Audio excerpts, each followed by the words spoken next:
Many skeptics claim that there is no God. Others offer a milder claim. They merely say that there is no evidence for God's existence.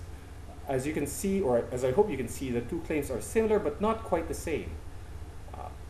Now, sometimes when I ask them to substantiate that assertion, they say, well, you're being unreasonable. You're asking for the impossible. You cannot prove a negative. I'd like to address that claim.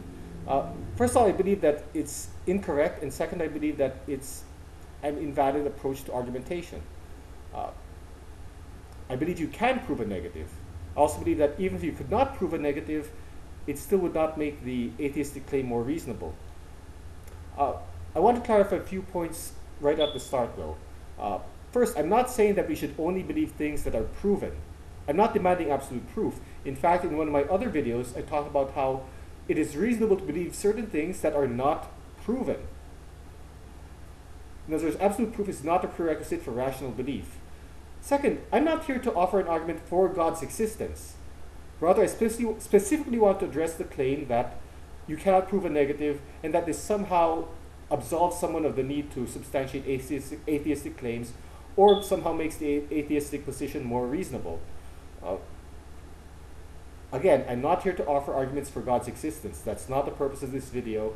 I say this because I know that there are people out there who will respond by saying, you still have not proven God's existence, or I challenge you to do so. Those are wonderful. That's a wonderful topic of discussion. In fact, it's a topic that I've addressed in some of my other videos. But it's not the purpose of this particular video, so please don't get on my case for not addressing it. Okay? That's a topic for another day, and it's a topic that I've already covered elsewhere. Is it true that you cannot prove a negative? This is a folk belief. It's a very commonly held belief, but it's absolutely incorrect. According to Professor Stephen Hales, in an article he wrote on the web, he says, regarding the claim that you cannot prove a negative, there is one big fat problem with all this. Among professional logicians, guess how many think you can't prove a negative? That's right, 0. Yes, Virginia, you can prove a negative, and it's easy too. Those are his words. I agree with him. And let me give you some examples. I can prove that there is no even prime number greater than 2. Now that's an easy proof. Any grade 6 student should be able to prove it. I can prove that there is no square circle. Again, that's a trivial proof. A circle has 0 corners, a square has 4 corners. Having an object that has both 0 and 4 corners is logically impossible. That is a logical contradiction. Therefore, there is no square circle. Now one might say, well, those are, of course that's true. That you're being absurd here. You're using absurd examples. True. The purpose behind these absurd examples is to show that it's simply untrue that you cannot prove a negative. Those are very clear situations where something negative is provable. By the way, in case you haven't noticed, the statement, you cannot prove a negative, is itself a negative statement. It's equivalent to saying, there does not exist any way to prove a negative claim. Now, does that make it automatically wrong? No. But the fact that the statement is itself unproven should give you pause before you assert that it's true, or before you insist that it's true. Now, even if it were true that one cannot prove a negative, how does this make the atheistic stand more reasonable? Once again, I'm not saying that only proven beliefs should be held true. I'm not saying that unproven beliefs are automatically wrong or unreasonable. However, it seems to me that if you're going to make the grandiose claim that there is no God, or that there is absolutely no evidence for God, if you can't prove it, and if it's not an axiomatic statement, then that should at least give you pause. It should at least make you hesitate before holding it too dearly. If one simply says in response, well, you can't prove a negative, then that's a pretty big clue that something is wrong. Now, some might say, well, I don't know of any evidence for God's existence. I know absolutely no evidence that God exists. Let's say that's true.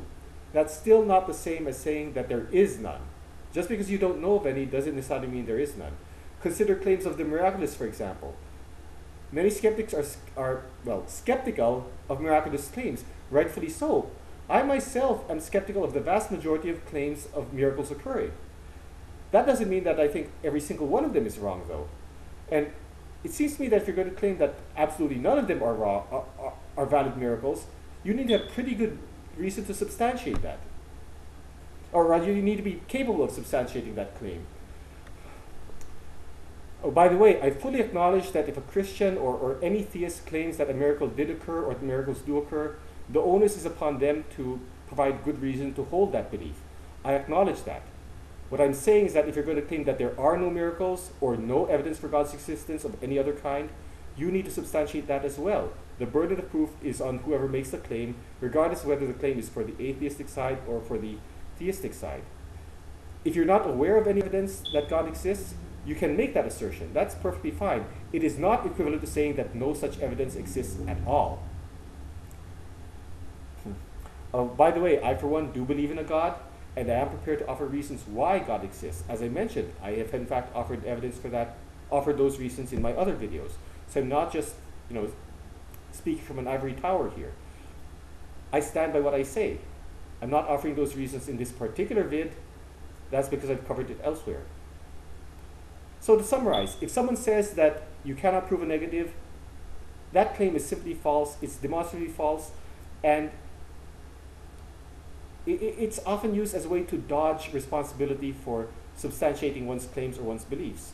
Second, even if it were true, that would not make that particular stand, the atheistic stand, more reasonable. If anything, it should make you hesitate before giving it credence.